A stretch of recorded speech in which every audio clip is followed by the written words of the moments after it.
Welcome to another episode of the OTP pod where we bring you uncensored and unfiltered talk about football. I'm here hosting Tinny with my co-host, Mr. Y. How you feeling today, Mr. Y? Bro, not so good, This end of the transfer window ain't been so good to us, so can't lie, I'm feeling frustrated, bro, but other than that, I'm blessed, bro. How about yourself? Yeah, man, it's been sad on Twitter, just watching Twitter updates.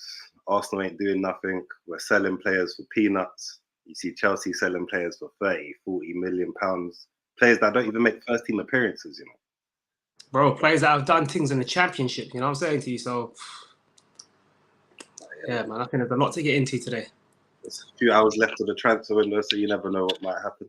You might get another Ozil situation.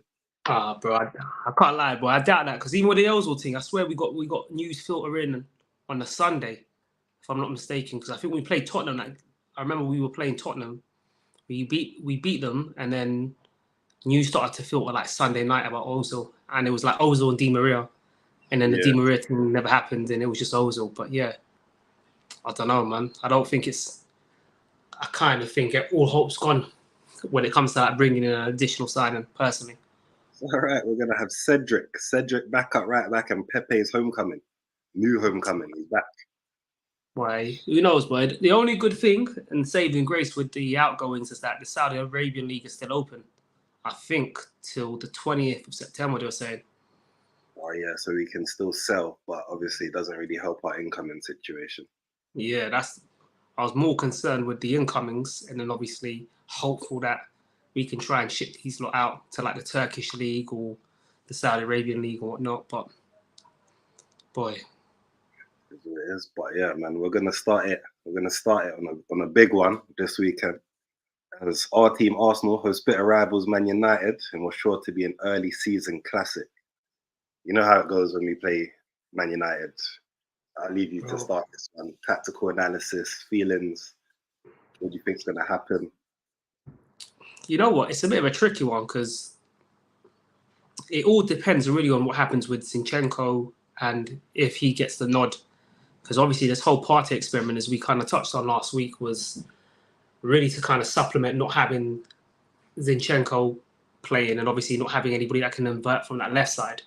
So we needed an alternative when he's out. So it'll be interesting. I mean, I hope, for me personally, I'd like to see Zinchenko back in the lineup. And if Zinchenko starts, I think to help him out, Gabriel will also start as well.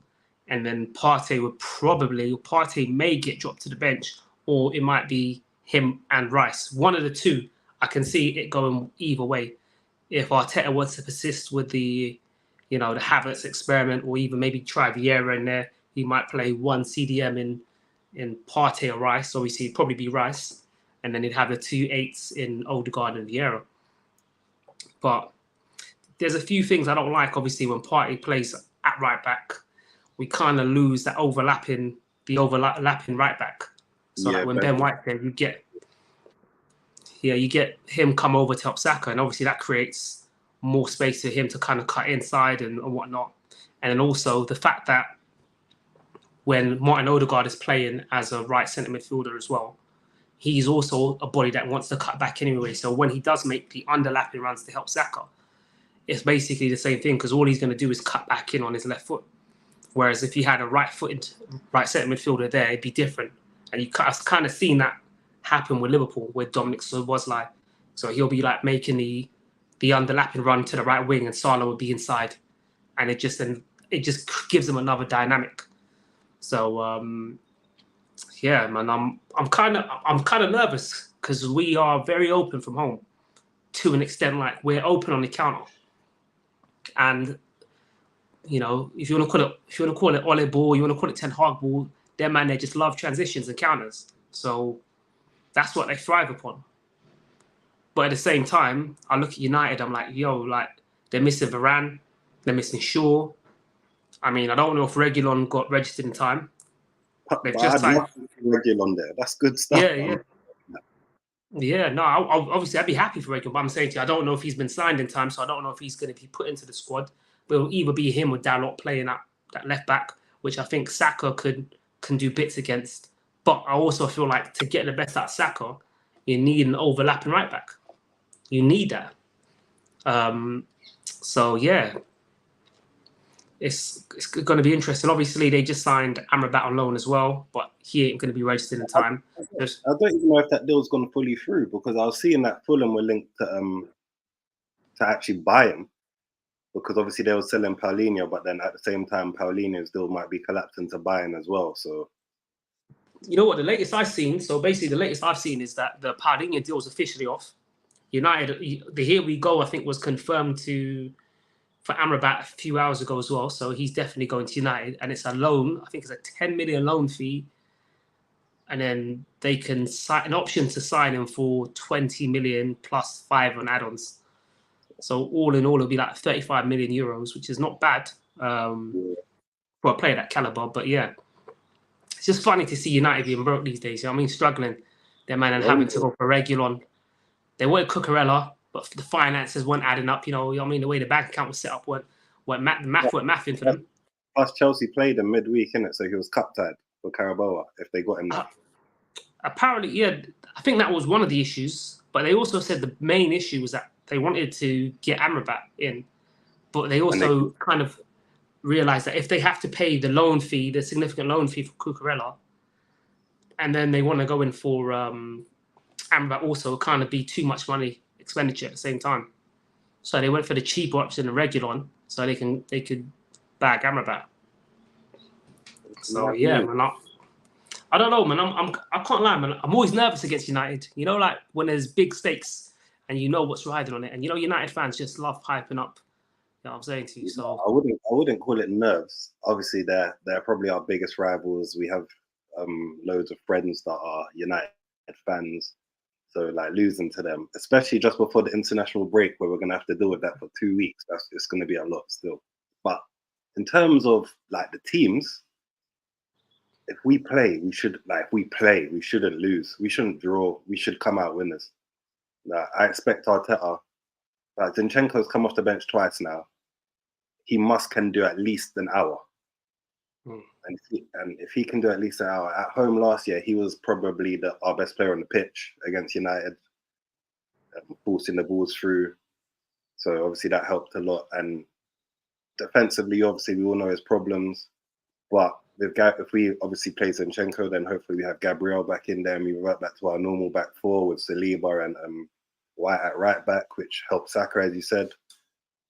Partey and Rice have to play in the middle for me. That snuffs out Bruno completely. It will snuff out Bruno 100%. And then obviously we build. My only worry with them two is that, do you think we have enough creativity if we play the both of them? Because that is always the worry for me. And when I look at United, I don't think they're not a City in the sense of, I don't think we have to worry about them dominating the ball. So I just wonder if we play the both of them, if we have enough creativity going forward or creativity in midfield, or is it too defensive? We would have Zinchenko in there inverting, so that's that creative force.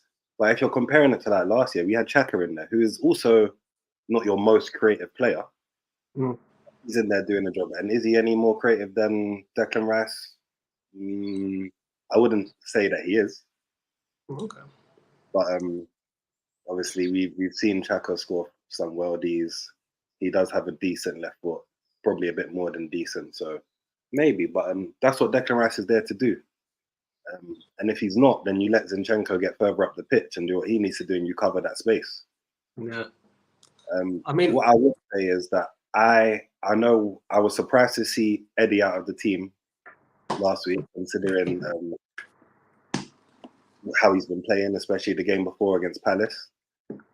Now that he's got his England call up for the first time, and obviously his cameo that he came on against Fulham and produced, I expect him, even with Jesus back fit, I expect Eddie to start. Yeah. I'll be shocked if he doesn't start. I think that's the big thing as well, like especially for forwards and attackers. Like you got to strike while the iron's hot. You can't allow them to you can't drop them or let them fizz out. You've got to kind of allow them to keep on firing when they're doing well. And obviously when they're not, so when it's the opposite, you take them out of the firing line as well. So I think it's I think it's a must that Eddie starts. And obviously, Gabriel Jesus is still just coming back into fitness, so it doesn't really make any sense to start him. I think concerns-wise, Martinelli's form has been a bit of a concern for me. I know Havertz has been somebody we've all worried about, but I think someone like Martinelli's kind of going under the radar in terms of his combination play, his ability to even like his ability to get shots off. I think there was a chance against Palace. I don't know if you remember it when Havertz played him through.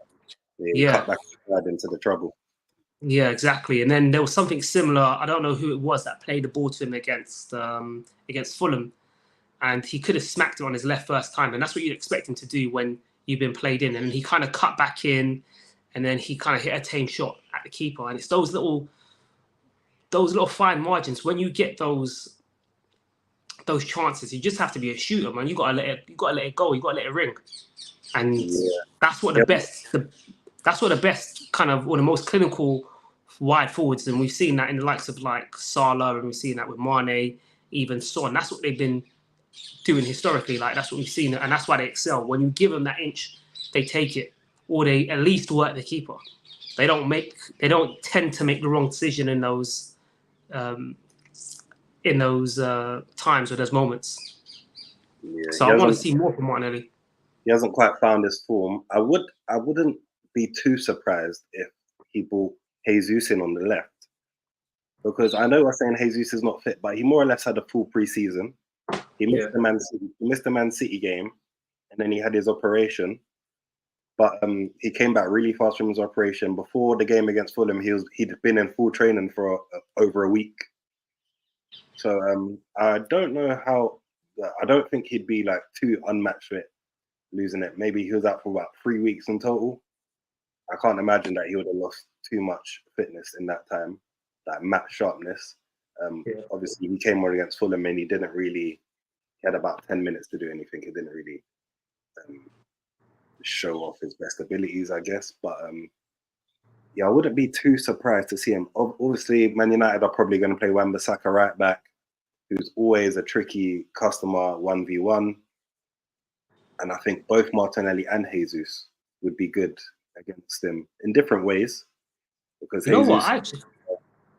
I think you're right about Jesus, but I'm worried about Martinelli because Martinelli's more of like a head down, just run. Like he kind of outruns players as opposed to like weave in and out in the sense of like a Jesus who's a bit more neater with his dribbling. And I think Wan-Bissaka, obviously, the best thing he excels at is the recovery type challenges and kind of getting that last ditch tackling. And the way Martinelli plays is better suited to a Wan-Bissaka than maybe like a Jesus who's got more to him in his dribbling, if that makes sense. Yeah, I think we need Wan-Bissaka on an early yellow. That would be very helpful. Because then obviously then you have Martinelli or Jesus or Trossard or whoever's on that side can give him a hard day for the rest of the game. So I wouldn't be surprised to see Jesus in there. Because I know Arteta doesn't like leaving him on the bench for too long. That's for sure. Yeah. Even when he came back last time, I know Eddie then obviously got injured straight away. Yeah. When Jesus came back, but we was playing Trossard, and it was working. Trossard, Martinelli, Saka. But then as soon as Jesus was fit, back in. So you know what's fun? I wouldn't be surprised. I think Trossard and Jesus will probably be the best options out on that left wing when I kind of rethink about it. Because I don't know if you remember the United game from last season, but when Trossard came on, that was what kind of changed the game. And his ability and obviously his low center of gravity, the way he kind of dribbles, is what gave Wan-Bissaka a problem. I feel like that's where Wan-Bissaka struggles. Whereas if it's a pace match and you want to try to take him down the line and go down the outside, but you're not doing much with it, that's when he always kind of gets the better of attackers. Yeah. So I feel like those tricky, short, smaller build, neater dribblers will be probably best for that. I'm not too sure on Arteta's thinking because I can't even read him from his press conferences and stuff lately. Yeah? And he's saying this and saying that, and it'll be hard for me to really believe. Like for me to really believe that he's dropping Havertz, I'm not so sure. Yeah. I don't think against United we can play the same way that we have against Fulham and Palace with Havertz in the left 8. Well, starting in the left 8. And if he was to start, I'd assume it would be as the false 9. But with Eddie on fire, Jesus back in the frame, I just can't see Havertz starting the game. And he came off after 56 minutes the other day. So clearly he saw that we needed to change something. So I don't see it, but possible. Yeah, no. Possible. The other thing I can see is that if he persists with Partey at right back, that he does put Vieira into the team in the left CM position. And I don't think Vieira would then do what Havertz has been doing. I think you might see that from more of the Odegaard doing that. Yeah. And then Havertz in a bit deeper to pull some strings from a bit deeper. So I can see that, because I remember that what you was talking about the creativity. If we don't have certain players in the team, it makes a bit more sense. So I totally understand that. But I'm seeing a 3-1 win. I can see us scoring a couple goals. We've been due a couple goals. We've been creating chances and not putting them away. And with Man United, without Varane, without Shaw, I'm assuming they're going to put Lindelof in there, or maybe even Harry Maguire, maybe even Baz. But they're going to throw one of them in there. Martinez, he's a hothead, makes some crazy challenges sometimes. Get him on a yellow at some point, will be good to go. But I think a 3-1 win. Obviously, Rashford is always dangerous on the counter. That's one reason I don't want to see Thomas Partey at right back. Personally, I would hate to see Rashford running at Thomas Partey. That would be a nightmare for me. Right. Last year when Partey was in the middle, he done Partey to score the goal. Yeah. So. Right, and that's not really with any space to burn. And Rashford is one of them players. He'll just knock the ball down the line and just run round you or just run past you. And Partey's legs ain't the same no more. So I think it'd be a grave error to leave Partey against Rashford. I think that's one of the concerns I have if we start with Partey at right back. But yeah, I mean, I'm confident. I do agree with you. I do think it'll probably be around a 3-1 win. But there is a lot about that game that kind of concerns me. I don't think Havertz will play up top for the simple reason that they're not City. So I don't think we need the long ball to bypass their press, because Man United are a bit disorganised in that regards. I don't think they've mastered the press. I don't think they're a possession-based side that can keep the ball that well either. So I don't think you really need to kind of worry about that. But at the same time, I also think there is a potential that we play that new trio of midfield of a Rice, Havertz, and Odegaard, which I wouldn't really be a fan of, considering Havertz's confidence at the moment. But if Vieira was to start, I wouldn't mind seeing Odegaard move over to the left and be more of a deep, because I feel like he's comfortable kind of building up from deep, and having Vieira as more of the furthest forward attacking midfielder. I totally get what you're saying, but Arteta is massive. He always talks about like relationships on the field between players and blah blah blah. And obviously we've seen Odegaard, the way he works with Saka, Ben White when he's over there, and that's a specific relationship. And then we've also seen Vieira and Martinelli in that very specific relationship as well. So if Vieira does start, and whenever he does play, I always kind of see him towards Martinelli, like him and Martinelli play together. I don't know if he drifts on the right. He probably has a better game in terms of his like shot output and stuff. But in terms of relationships with players on the pitch, I don't know if him and Saka will have that similar relationship. So I don't know how much it disorientates the rest of our game, basically. But I'd like to see Fabio Vieira, and he's for me, he's an output machine. He's kind of like Bruno. Yeah, exactly. I think he's kind of like Bruno with a bit more. He relaxes a bit more. He's got a bit more understanding of when and where to do things. But he is an output machine, And it's weird that I call him output machine because he hasn't played that much for Arsenal. And there's a lot of fans that give him stick. But if you check his output, he is an output machine. And the chances that he tries to create when he's on the pitch, obviously, it's one of the most difficult things apart from scoring goals. He has to create. So a lot of his game is going to be broken down because it's a very difficult thing to create chances, especially when you're playing for Arsenal and teams are sitting really far back and there's no space to work once you get into the final third. But I'd be happy to see him. And his cameo against Fulham the other day was special.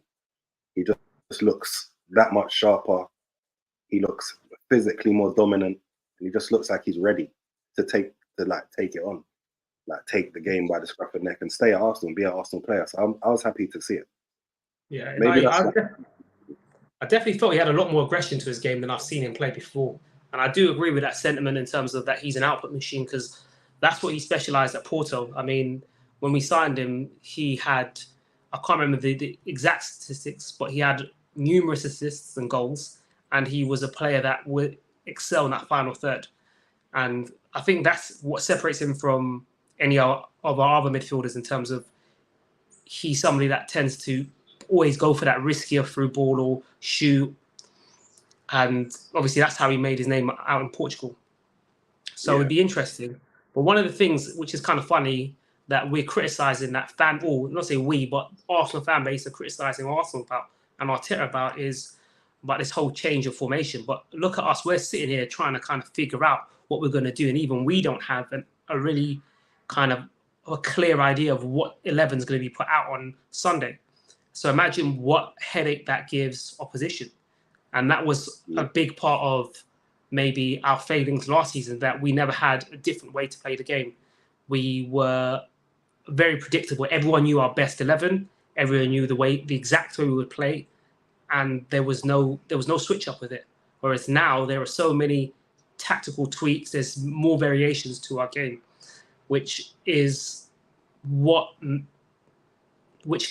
you more going forward in the sense of you've got so many different ways to change a game, so many different ways to win a game. So hopefully we just need to build these relationships. I want to see more of this, but obviously I like to see the football become a lot more fluid. And I think the transfer window, I think maybe we need to touch on this transfer window business because I don't know about you, but I've been left wanting. I feel like the transfer window started off at this level, and then obviously, as it's kind of dwindled, I feel like we're weaker. Like we spent 200 M's and we're weaker. We let go to KT. I don't think we're weaker because of the injury, solely because of Timber's injury. If Timber's not injured, especially for the length of time that he's injured, then I feel like everything's okay. That injury has changed everything, and I don't feel like we've reacted to it. And because we're not going to directly replace him clearly with a potential buy or a loan. Obviously, there's still time, but let's say nothing happens now. For me, it's a bit ludicrous to let Turney go out, especially on loan. Like you're not even selling him, so we're not even getting a significant amount of money for him. That maybe in January we could then go and replace Timber. I think that's the biggest downfall for me. Obviously, when you have so many players, like we have Pepe still on the books, if he doesn't go, there's no point buying another attacking option to come and be a backup when we still have someone sitting there on 100 and whatever £1,000 a week. It doesn't really make any sense in an attacking sense. We still obviously have Raw Waters, who's one of our top prospects, trains regularly with the first team. We've seen how Man City brought in Rico Lewis last year, and that worked out. So it might be a similar type of thing. And sometimes you have to give these academy players game time. It's what gives them value at the end of the day afterwards if you want to sell them. And if they are part of your long-term plans and they have been coached properly and they're ready, then they're ready. They're just ready. I mean, for me, when I look at it in terms of, like you talk about Pepe, I mean, there's a lot of talk about Pepe's contract being ripped up if he fails to get a move after the window closes. So if that is the case behind the scenes, if they're saying, well, he's definitely not going to be part of the squad, then we are in desperate. Since last season, we saw Saka burn out. So how are we going to find a way to give him the relief that he needs, or give him the rest that he needs? Like when you look at the Man City starting 11, or the Man City squad, should I say, last season, the amount of rotations they had was crazy. They would bring players in. Haaland would come off continuously, 70th minute, and just get rested. Whereas Saka was getting burnt out game week in, week out. And towards the end of the season, he wasn't able to deliver for us or perform at the level that we needed.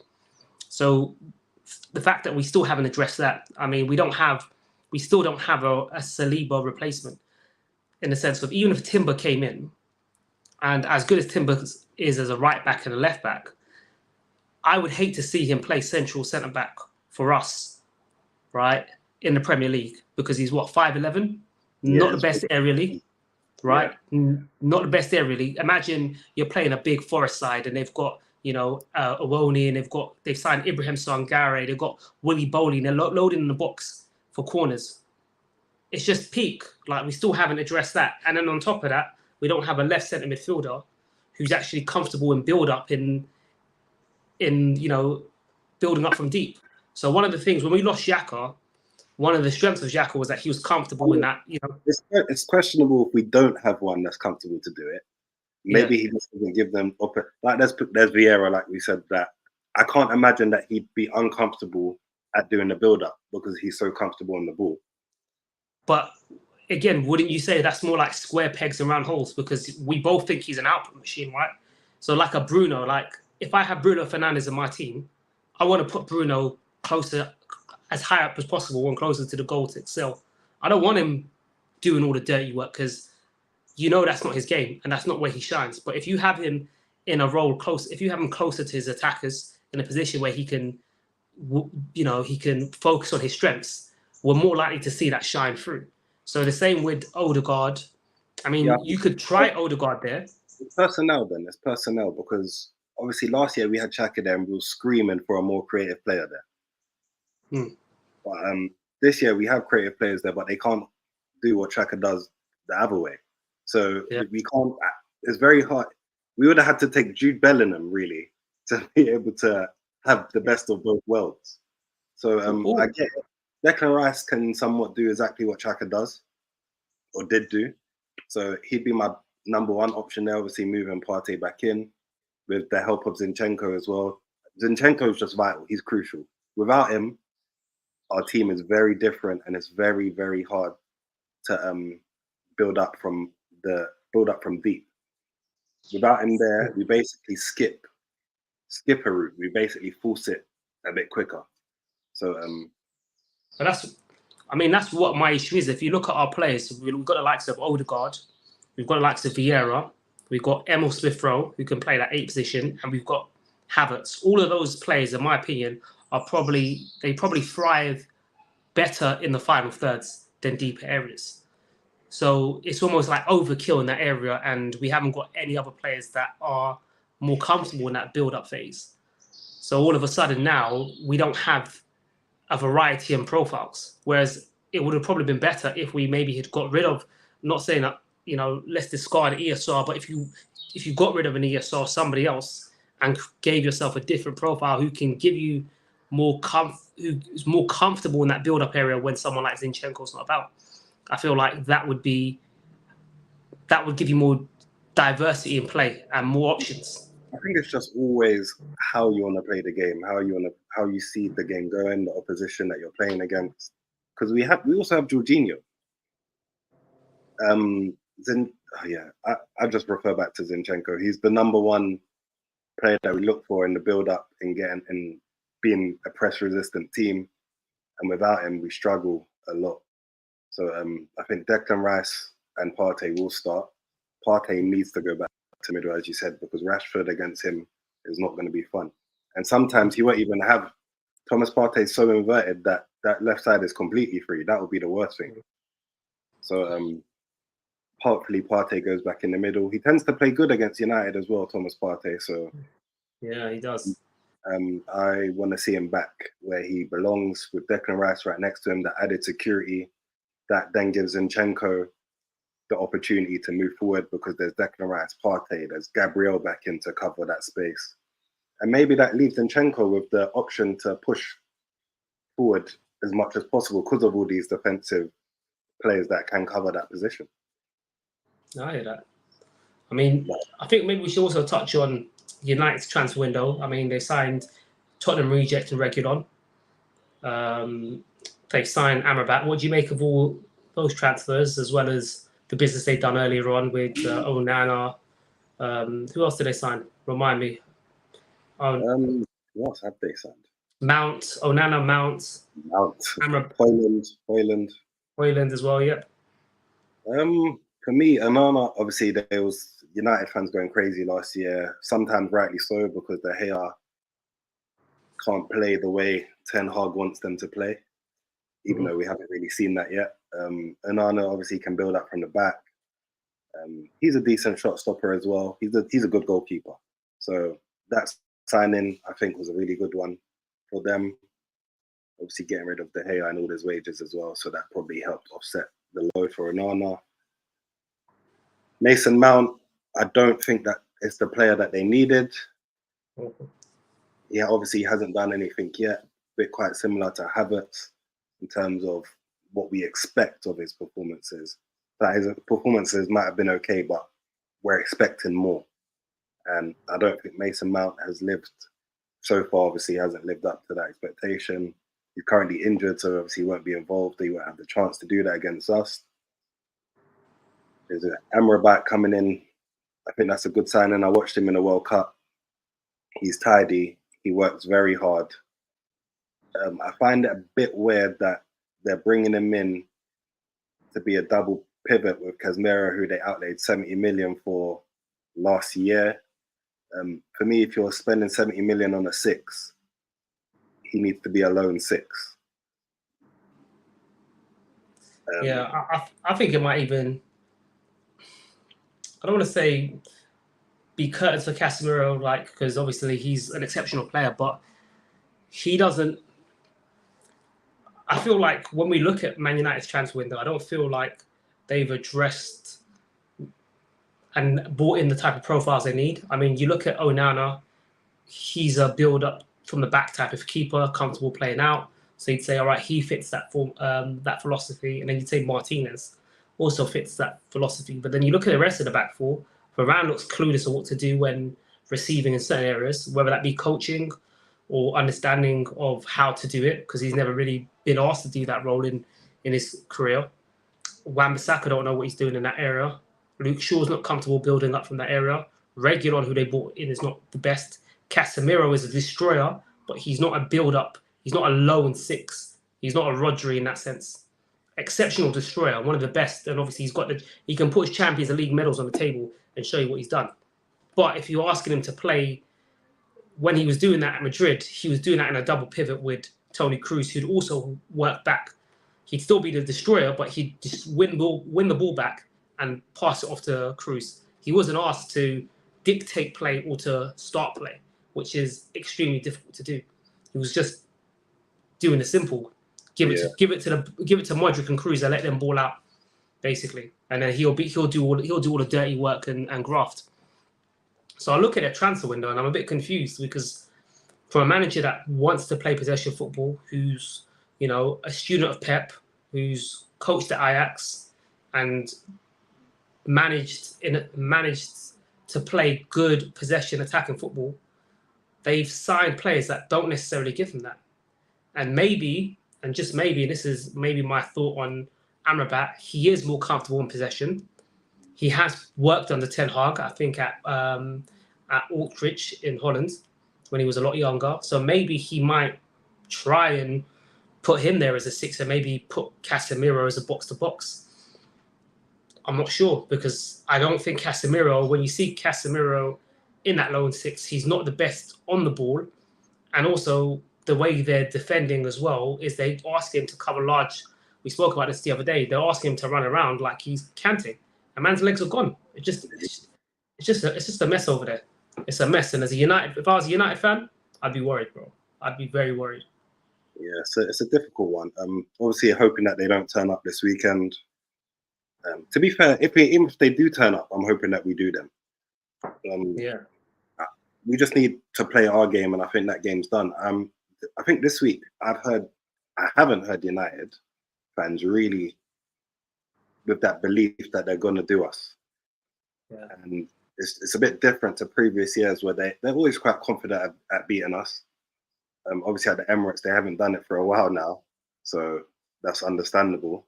But this week they've been largely quiet. Obviously with their injuries, That's makes it, it a bit worse for them. But I'm quietly feeling confident. I know you said you're feeling a bit nervous, but I'm quietly confident. And if we do score early, then bigger issue.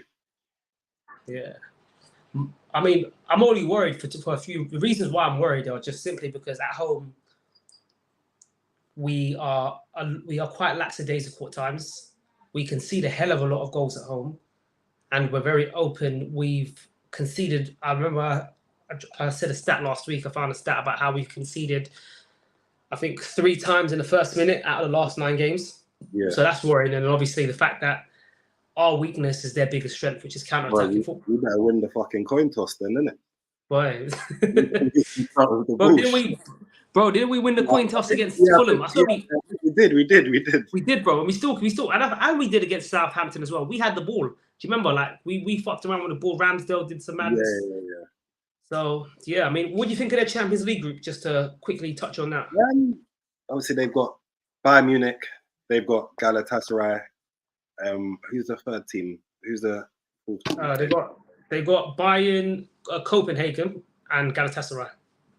So well, obviously Bayern is obviously the hard game for them, but really they should be qualifying. Ten Hag has spent in 1 year. He has spent between 5 to 600 million 1 year. If you're not qualifying from a Champions League group that has Bayern, Copenhagen, Galatasaray, there's a problem. No, I agree, man. I think Bayern are obviously, had they signed Paulinho, I would have put them as favourites for the Champions League, or one of the favourites for the Champions League, because that's one type of profile they don't have. They haven't got a pure 6, a midfielder who's really fixated on the defensive aspect of the game.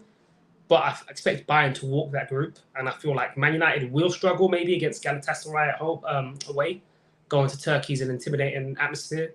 But it would be a complete failure if they don't come second. Yeah, I expect them to qualify second. But yeah, you never know, innit? We're gonna see based on injuries, games. Obviously, looking at Arsenal's group, we got Sevilla, PSV, and Lens. I'd say that's more of a steady group in terms of we should be the most dominant team. Technically, like we should. I won't sugarcoat. We should be the most dominant team in that group. But 100%. we know what Sevilla's pedigree is in Europe and what they can do. PSV, Europa League pedigree. Remember that, not Champions League. They ain't got that pedigree in the Champions League, bro. I've seen Man United play them and get knocked out. Yeah, I mean, but they've got a real big financial issue. I'm not sure if you're aware of Seville's financial issue at the moment, but they've had it for a while. Yeah, well, this season in particular, they've been hemorrhaging players. They've been letting their best players go, and they've been acquiring funds because they're in so much debt. So that Seville team is not even the same team that won the Europa League last season. It's a lot worse. So to think that is on paper, the best team of the group, I think it'd be very disappointing for Arsenal not to top that group. And then we've got PSV, who we played in the Europa League last season, if I'm not mistaken. We were good, but they're Xavi Simons light. Yep, they lost that Bakayoko kid as well. Sanadre looks like he's going to Forest. So, and one thing I'm happy about is if you look at the clubs we're going to as well, there's not much traveling. Like we're going to Spain, we're going to Holland, and we're going to France. It's better than sometimes going to like them far out countries. You know what I'm trying to say to you? Yeah. So it's a favourable group, man, and one that you expect after the top. Yeah.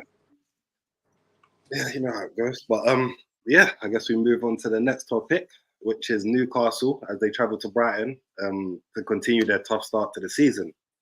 They've already played Liverpool last week. Obviously, they lost that game in circumstances where they should have done better. Not probably, they should have done better. They played Man City and lost convincingly, even though the score was 1-0. Who did they beat this season? Aston Villa. They started Villa Yeah, at who home. they beat very convincingly. Um, Brighton is another tough game. That's your second team, so you know all about them. Obviously, Brighton didn't have the best of games in both boxes last week against West Ham, but it'll be a different prospect. I expect it to be a different prospect against Newcastle. I can't imagine Brighton coming out 2 weeks in a row and lying down. I think De Zerbi is a type of manager that won't have his players just going through a purple patch like that as a whole team. I think he's a very good motivator, and he knows what he wants. The players seem to respond to him. But at the same time, I also see Newcastle, obviously, they didn't put out a great performance against a 10-man Liverpool team.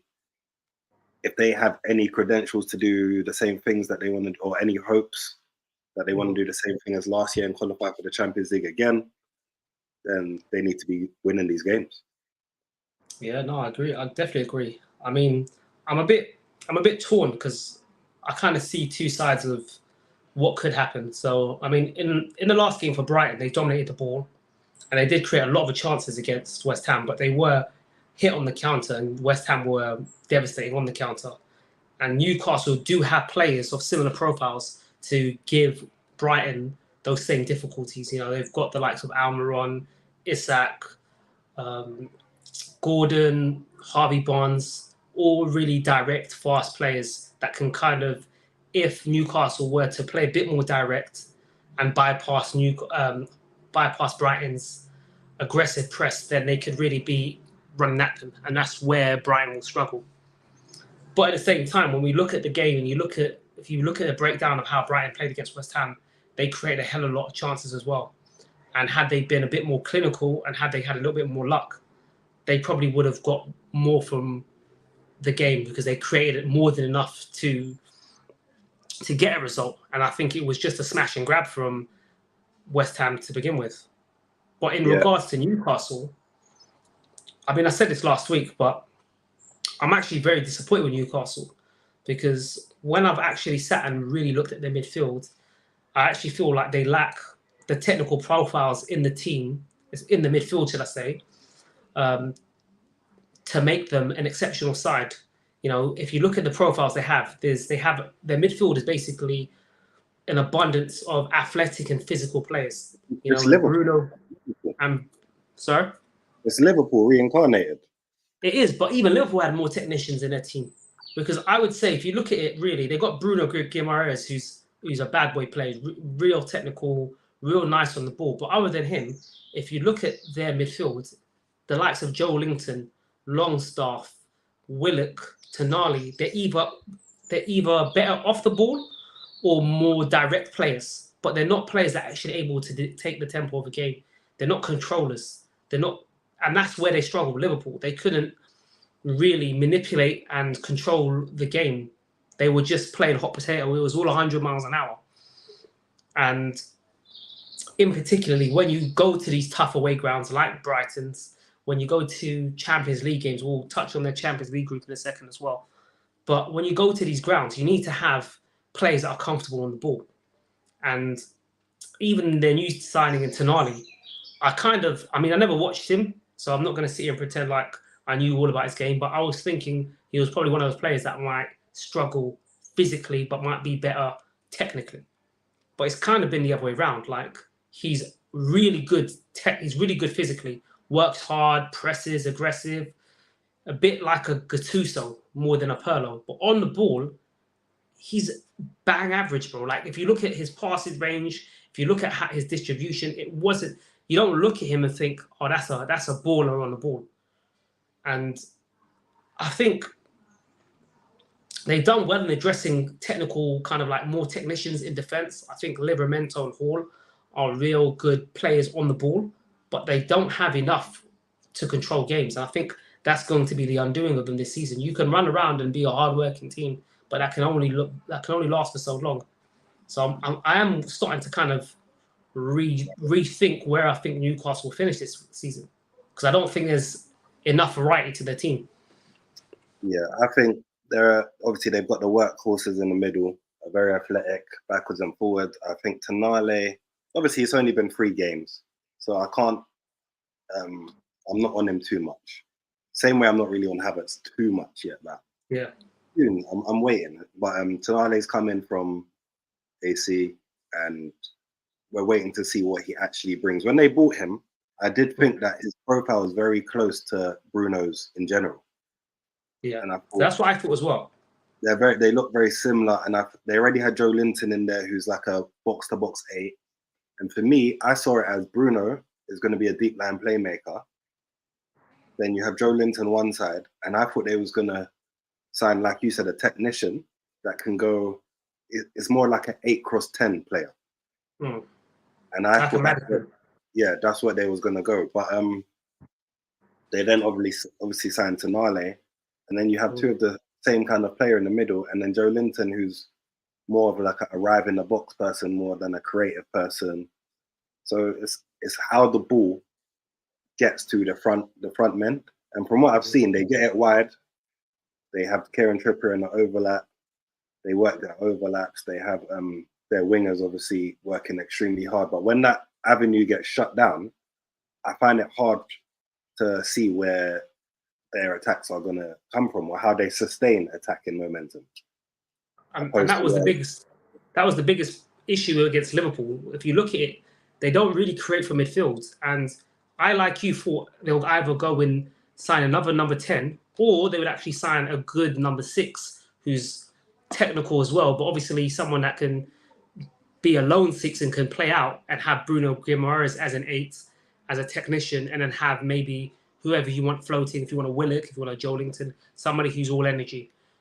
And that's where I thought they would have, so that they would have a good balance that way. But they don't have a natural CDM in that team, and they haven't got enough technicians in that team. So it just looks like the team's a bit lopsided for me. And I feel like that's probably going to be the undoing of Newcastle. And I don't think they're going to have anywhere as good of a season as last season because of that, because it's all based on physicality and energy and athleticism, and that can only sustain you for so long, especially when you're playing Champions League games, you're in, the Carabao Cup, FA Cup, Prem, when you're trying to balance all 4 competitions.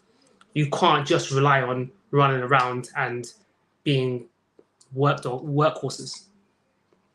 Yeah. What do you think of the Champions League group, the group of death? You see, that group is mental. Obviously, Tonali going back to his old team in AC Milan, which will be good. Obviously, AC Milan have recruited likes of Pulisic, Loftus-Cheeks. They already had Tomori. We know what Giroud's capable of. They have Leao. And so, AC Milan got a really good team there. I'm surprised. Well, obviously, Tonali left with new experience, and AC Milan probably wanted to generate some money to then build the rest of the squad. But that's going to be a really hard game. We know how hard it is to go away to Dortmund, and what they do. Obviously, they were very close to winning the league last year. Probably one of their best chances that they're going to have, and they didn't quite do it. But Dortmund are a very good team also, and then PSG. They're not the best in terms of when we're trying to compare them to the best PSG, but they are definitely good enough. Right, I just seen just now we got a here we go for Mawani from Frankfurt as well. Mawani. Yeah, Mawani's gone over there as well. So you look at attack now, and you're looking at Dembele, you're looking at Mbappe, you're looking at Mawani. Who else they signed? They signed this. It's the France front three. Pardon? They've got the France front three. Yeah, they've got France front three, but then they also signed, I can't remember his name. Is it Kang Lee, I think his name is? Yeah. They've also got Asensio. And they've changed the way they started to operate. They tried to create more of a team as opposed to trying to sign just superstars and make it more functional. I also think what's his name's a good coach who they've brought in. Why is his name escaping me right now? The ex-Spain manager and Barcelona manager, Luis Enrique. Oh, yeah, Enrique. Yeah, Top. so I mean, like you, I actually think they might struggle getting out of that group. I think going to that's gonna be there's gonna be no rest days. Yeah. There's no in that group. There's no time for them to rest any. It's probably the worst possible group that they could have imagined having. Definitely. Like, the odds of them getting that group were probably very low, and it's just turned out the way it's turned out. But it's going to be very, very hard for them to get out. I was being kind with my words there. I don't think they're getting out of that group. Let me clarify, because I was trying to be nice, but but I don't think they're getting out of that group, man. Like going away to Dortmund, that Dortmund wall is intimidating. And you got to remember as well, Newcastle ain't really had European days since they were last in the Champions League, if I'm not mistaken, back in the early 90s. So it's not even like they win the Europa League and they've got something to kind of, some of these players are used to it and they know what they're coming up against. And to go to Dortmund, to go to Paris, to go to Milan, they're not easy places to go to. So I think it's going to be extremely, extremely tough for them. And even if they beat Milan, maybe their best option is to try and get third place. And that's probably the most realistic option when I look at it. Maybe try and get third and go down into the Europa League. Yeah. You know, I could see them maybe getting a result against Milan and Dortmund, but at home. But away from home, I don't see them picking up points because it's a different experience in Europe, and that's where I feel like the lack of technical players is going to kind of show, because you can't just run around and just be legs. You need players that are going to be sit there and take that ball on and control it, because European games are a lot more different to the Prem. Yeah, on top of obviously having the Prem games, the Carabao Cup games that will be thrown in there. Who knows? Obviously, I haven't checked the list of the opponents that they're going to face prior to one of their games, one of their group games, and after one of their group games. Yeah, so I mean, that's why there'll be no time to rest. Sometimes you need to rest during a game, if you get me, and like you said, be able to control a game where you're not going at 100 miles per hour, and you can just move with it. You control the last 20 minutes of the game. Everyone gets like a little rest. The game's already won. With their team being the way it is now, I feel like they're going to struggle. And also, how many of them players have European experience? I think it's only, if I'm not mistaken, it's probably Tonali. Champions League level. Yeah, Champions League. I think Ben Botman's had it, if I'm not mistaken, for one season. And the last one is Bruno. Trippier as well. Yeah, cool. Was Harvey Barnes in the champion? Nah, he wasn't there when Leicester. I don't know. I don't think he was there at that time as well. When Leicester were there. I don't know if Isak made the champion. I don't know if Sociedad were in the Champions League. No, I know definitely he's played Europa League football, but I don't know. I don't think he's ever played Champions League football. Well, I'll be interested to see what Eddie Howe does with the team, and how he moves, what tactics he in places, what players he puts in.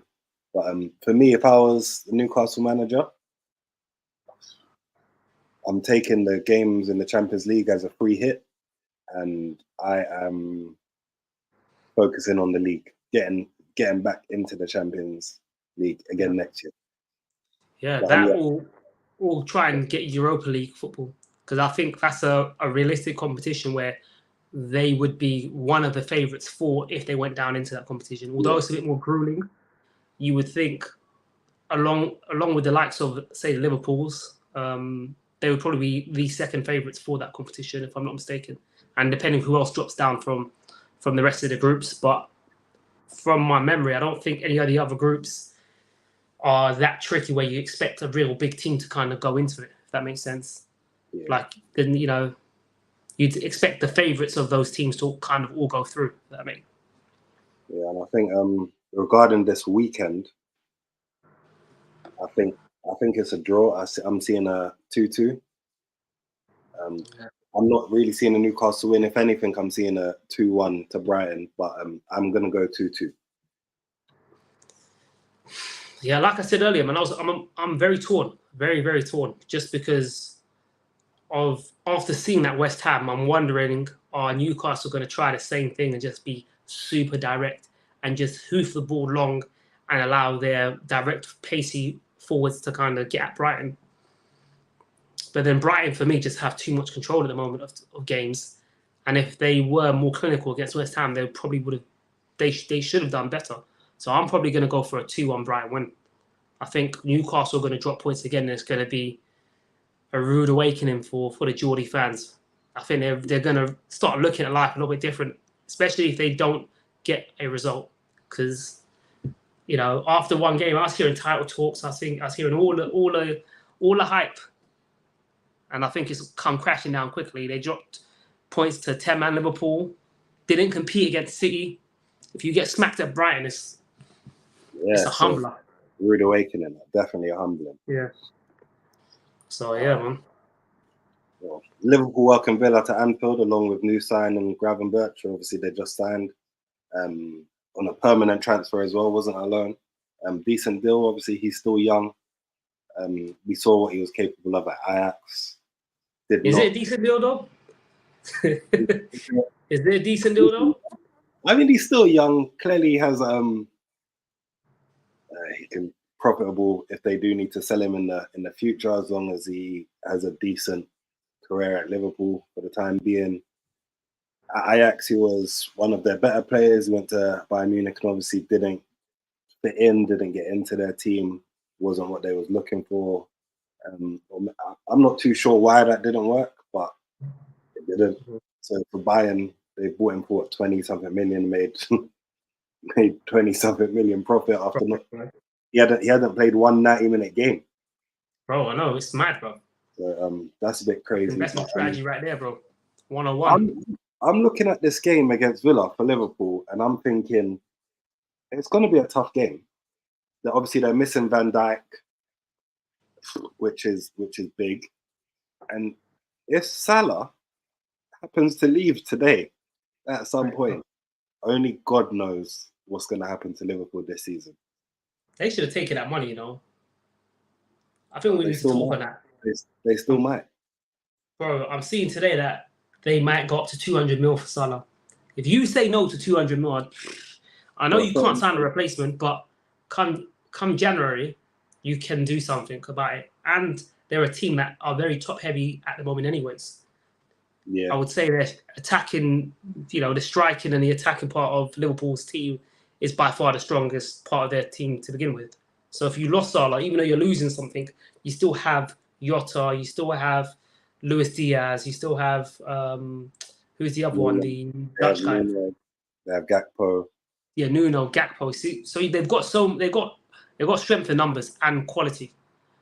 So if you did get that, you would have the ability to go back in January and sign somebody else and start the rebuild. Because you got to remember that Salah's 31 now. Even if he stays for this season, you're going to have to start thinking about what's next. How do I refresh this team? Because the future of Liverpool is not Salah. Yeah, I think we touched on it on an episode a couple episodes ago, and what they need to start thinking about the Salah situation anyway. Yeah. So, and when you're getting 150, 175, 200 mil, the kind of figures we're hearing about, which are lucrative for a 31-year-old, that is mad. How can you say no to that? Because although, like City this season, let's keep it Liverpool this season are not competing for the league. Let's just get that out there. They're not, as it stands, you wouldn't put them as title favourites. They're still in a transition.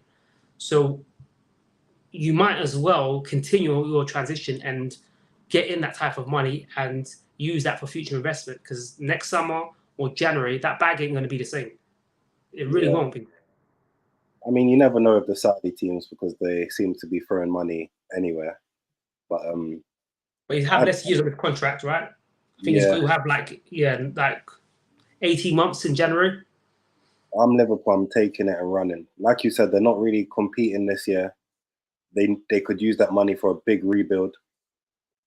And I think it'll be crazy to turn it down.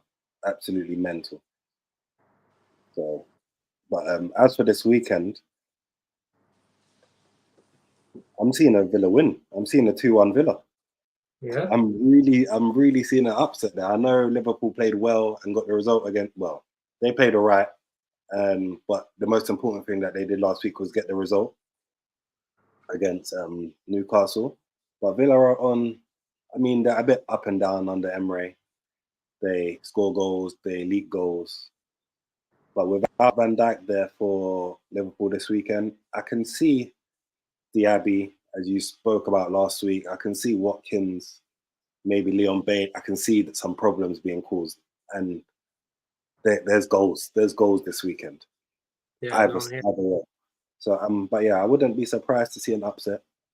I'd probably be a bit happy to see an upset. Obviously, we're missing OJ today on the show to talk about his team, and I'm sure he doesn't want to see an upset. But I'm quietly hoping for a Villa masterclass, Emery masterclass.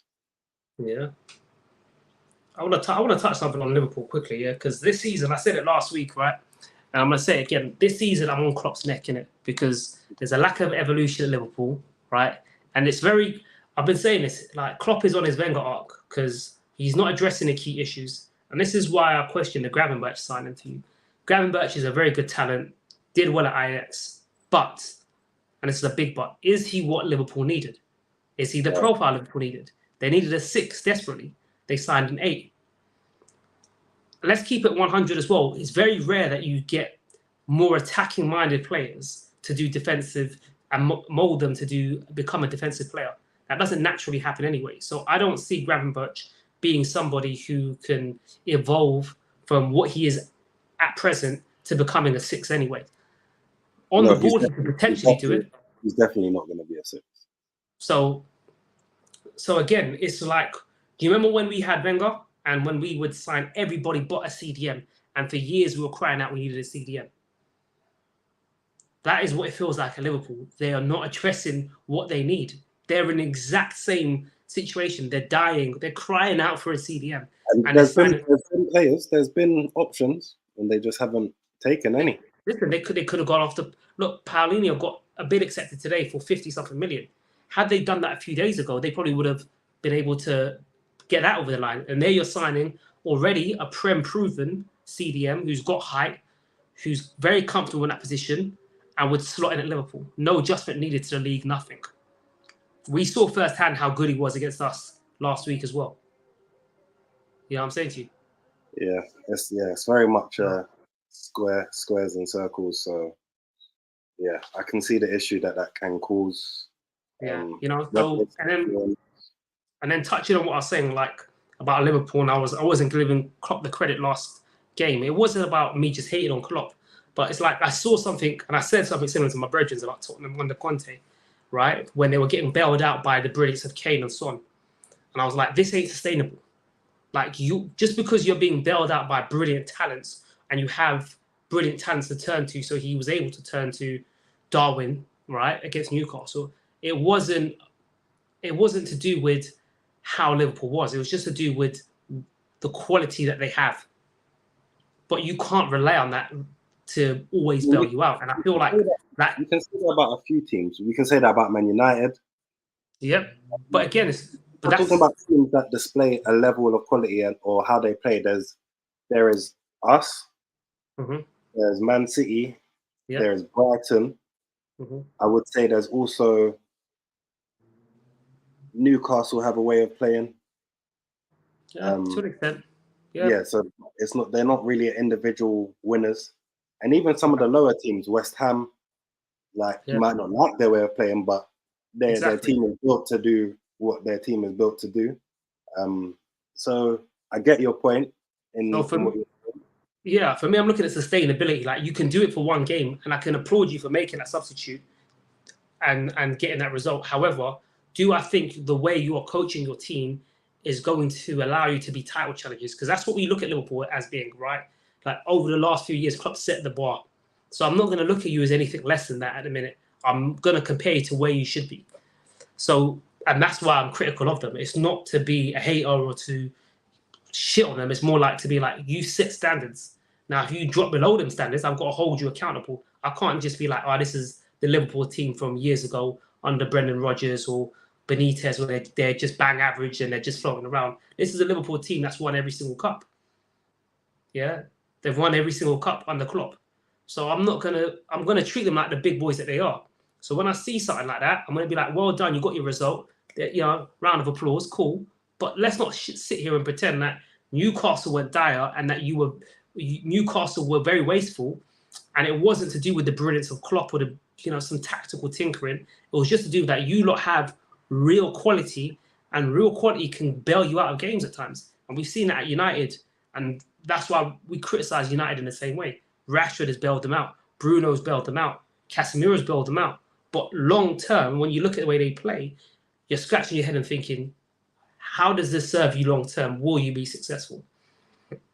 So, but to kind of touch on the game very briefly, I've got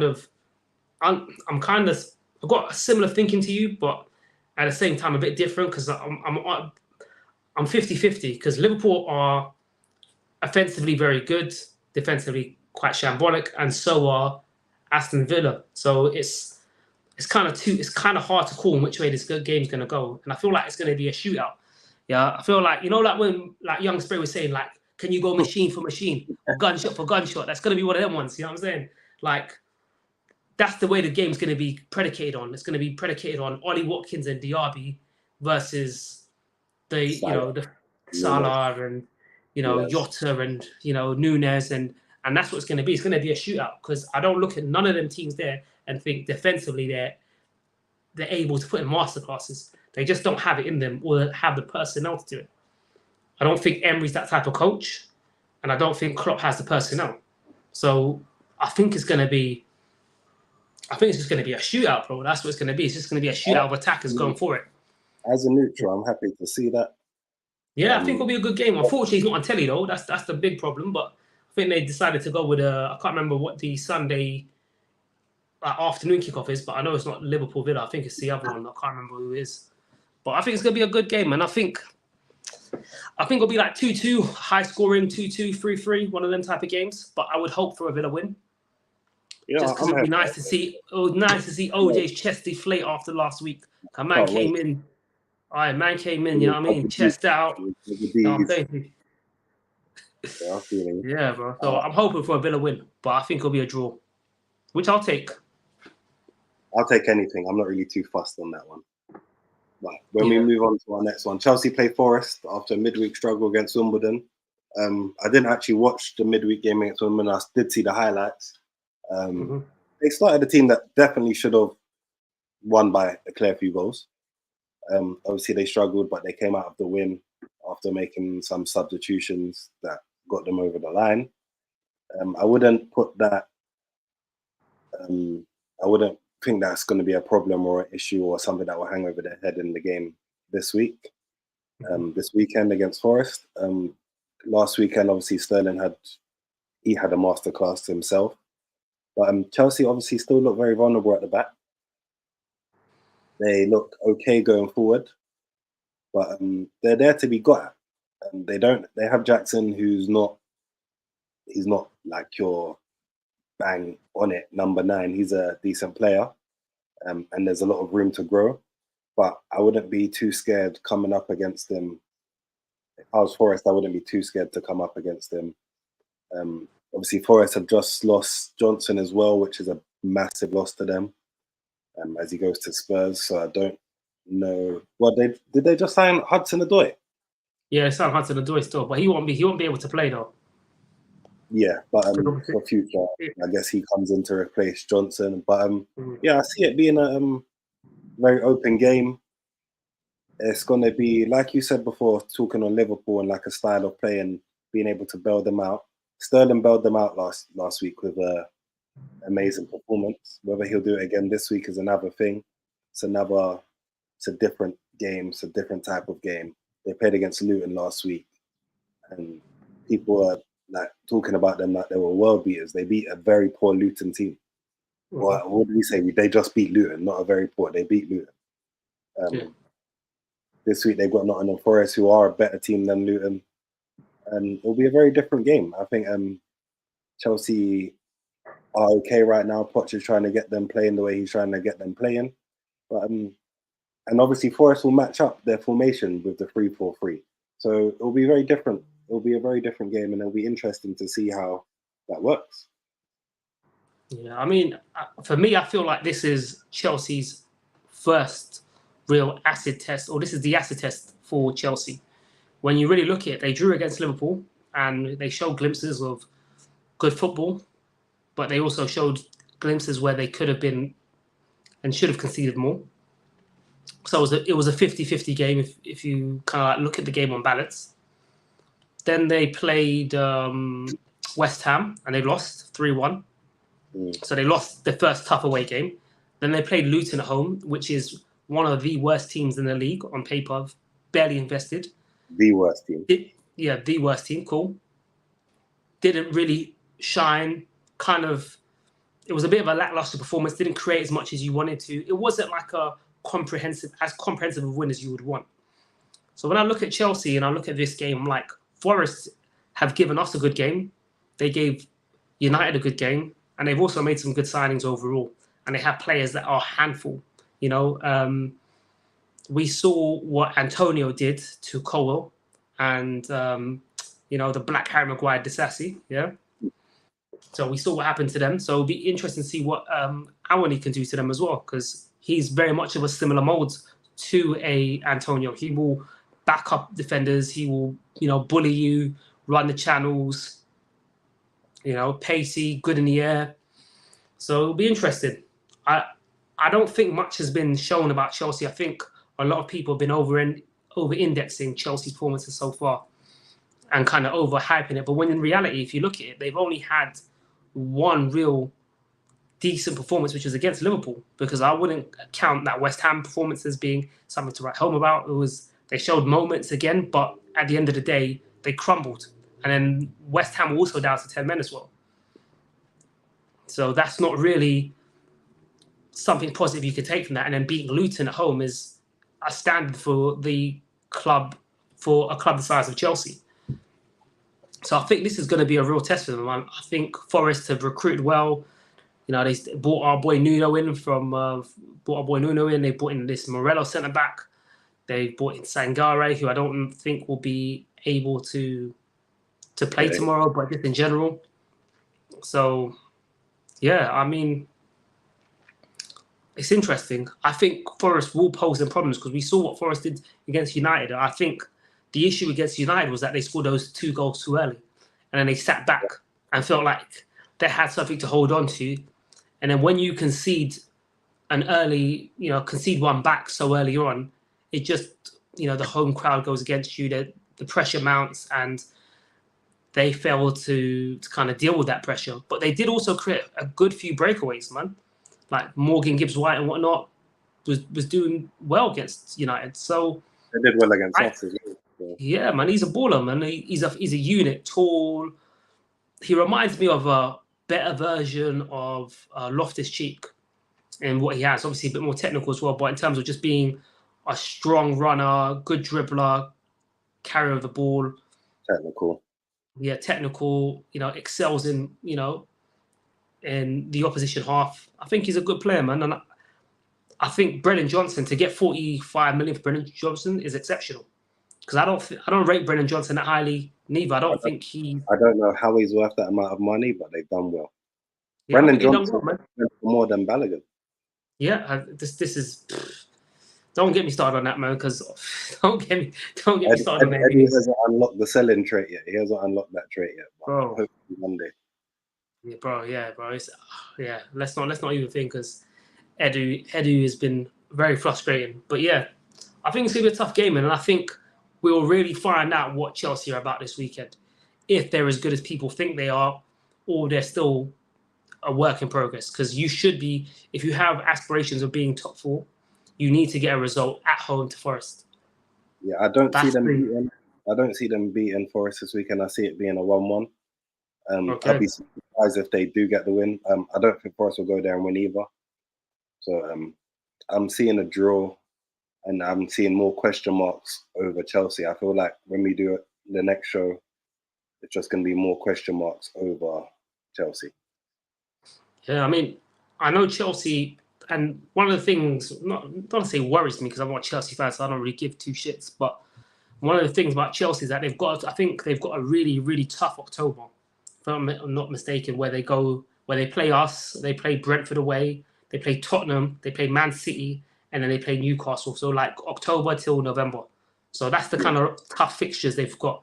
So when you've got a fixture list that tough, you've got to take advantage of the Forests of these worlds. Because if it's not unfathomable that you lose or you drop points to Arsenal or to Brentford or at Tottenham or against City or Newcastle. Like those are all tricky, and to have those games back to back to back to back is fire, bro. That is fire. So if you're not winning games and you're not in that kind of confident vein of form, it's gonna be peak. So I'm praying on a Newcastle, on a Forest win, because I would like to see what happens to Chelsea when they go through that tunnel of death in October, man. When they go through that fixture list of death, because Pochettino's gonna have to earn his bread. They spent enough bread. So. Yeah, I'll buy 1 billion spent. So it'll be interesting, man. But they also sell well, man. Shout out to them, and we need to bring in whoever's selling players at Chelsea to Arsenal, because we can't sell for shit. But Chelsea have been able to sell for years. Even before Todd, they've been able to sell. They've been very good at it. So, bro, them and City, bro. Like City are turning out big fees for their youngsters, big fees for players that haven't even kicked a ball yet. Like they sold that keeper to Burnley for like 60 million. Yeah. You know. So, and they got a fat fee on what's his name as well, Romeo Lavia, because they had like a sell-on fee from Southampton as well. They're trying to sell. Is it Marston? Yeah, 30. Apparently he's rejected Burnley, but had that have gone through, who is he? 31 mil. That's crazy. Bro, he's a player that did bits in the Championship. And I was having this talk with my brethren. My brethren was saying, yeah, but your Balogun's only done it in France. I'm like, this Donny's only done it in the Championship. And strikers in today's game are by far one of the rarest commodities in world football. They have a striker that scores goals. On top of that, he's young, English, well, homegrown, shall I say, because he's USA international now. So it's crazy, bro. Like they're able to get them fees. They're talking about Gallagher for 40 million to Tottenham or 45 million to Tottenham.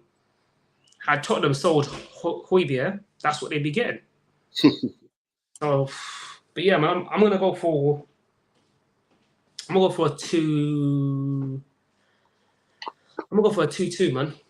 I'm gonna go for another draw. I don't think Chelsea have the firepower. I think Nicholas Jackson's a good little player, decent little player, but I think he's somebody that Chelsea fans have overhyped because of his preseason. And I don't think they have a natural goal scorer in that team.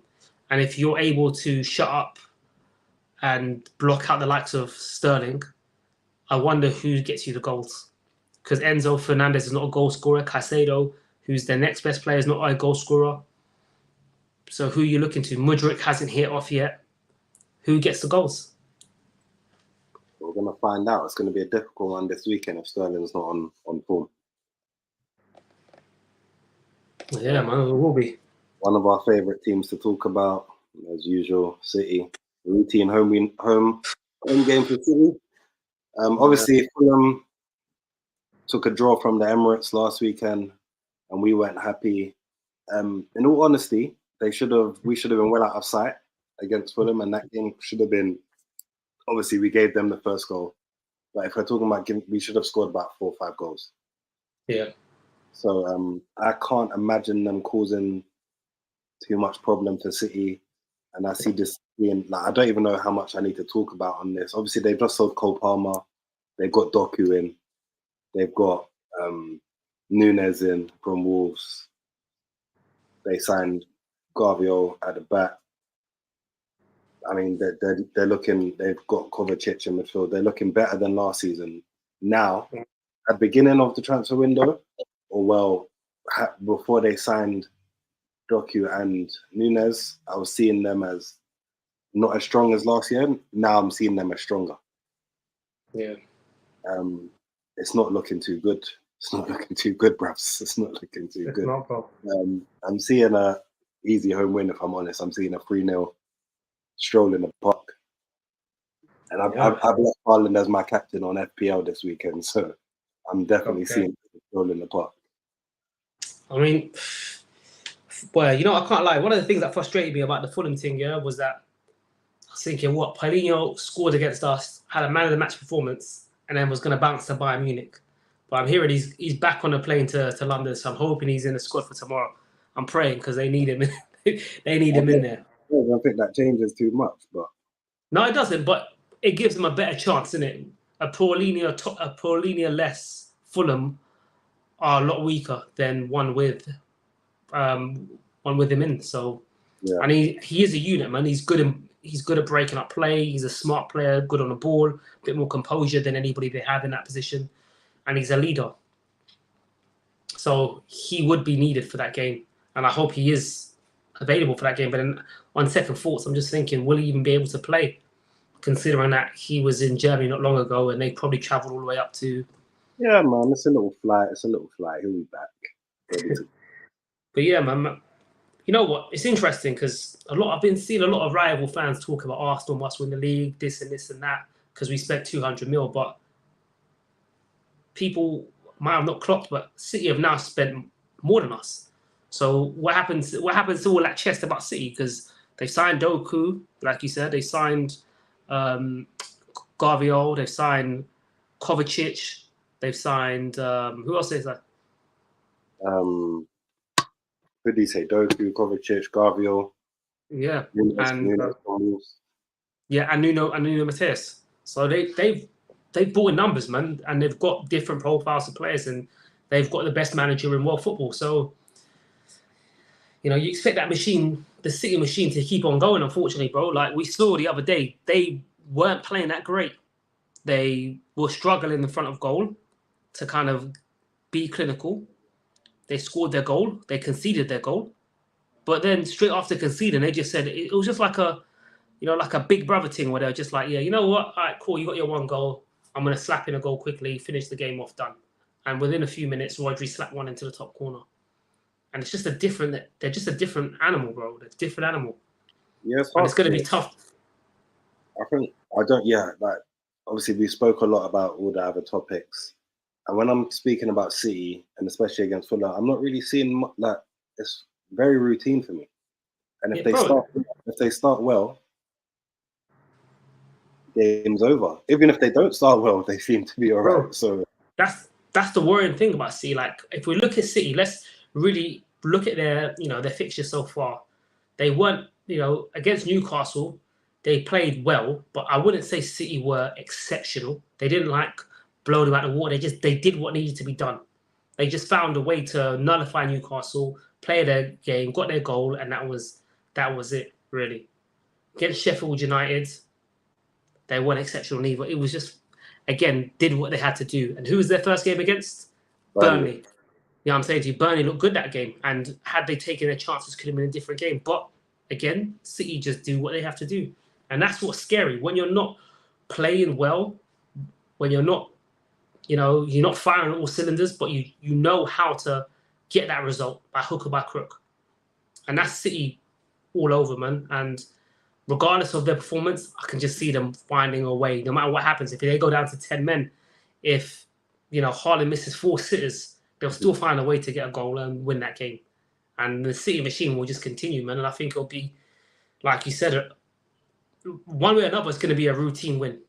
Like, it might not be a routine win in performance, but it'll be a routine win in terms of, they'll just do what they have to get the win and be another 3 points in the bag. We roll to the international break. So I'm expecting maybe a 2-0. Yeah, that's probably go for a 2-0. Don't worry, man. One day we'll get to come on the show and we'll be celebrating where City have had a very bad game and they've lost the game. Arsenal probably lose that same weekend. But hopefully one day we're able to stop this machine, or someone's able to stop this machine, because the way it's going, it's not looking good for the league. Well, for the rest of the league anyway. Last but not least, we see Spurs travel to Burnley after obviously being knocked out the Carabao Cup. It was for them to get knocked out the Carabao Cup so early. I know a lot of fans are not, well, a lot of Spurs fans are not overreacting about it. They're saying, "Oh, it's just a Carabao Cup." But for a team that wins nothing, and for Ange obviously just coming in, that it should have been like I want to win this. I can't believe that they've got that time, and they didn't really start the weakest 11. So for me, watching them go out of that, I think that will have an effect on their game this weekend.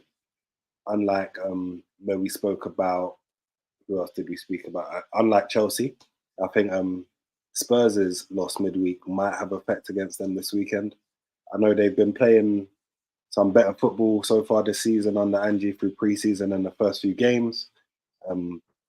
But I just have a feeling this weekend that they might get knocked down to earth a little bit. Obviously, they haven't lost a game yet. They beat Man United. They've had convincing wins against Bournemouth, and who else did they play? They played Bournemouth, they played United, and their first game of the season they drew to Brentford away. Yeah. So I feel like another draw is on the cards here. Burnley is obviously not the easiest places to go to away. Very small, compact stadium. It's a long journey for them from London up there. Company will obviously have them playing very open, which might obviously fall into Tottenham's hands because they also going to play very open and go for it. And it might be another shootout. But I do feel like I don't think they're going to win the game. And I feel like they might get taught a couple lessons. And I'm here for it because I'm not really here to see them on 10 points after this weekend. Yeah, trust me. You know what? I have a different take on it. I feel like on the Tottenham thing, I think firstly it's very much Spursy for them to be out of the cup already.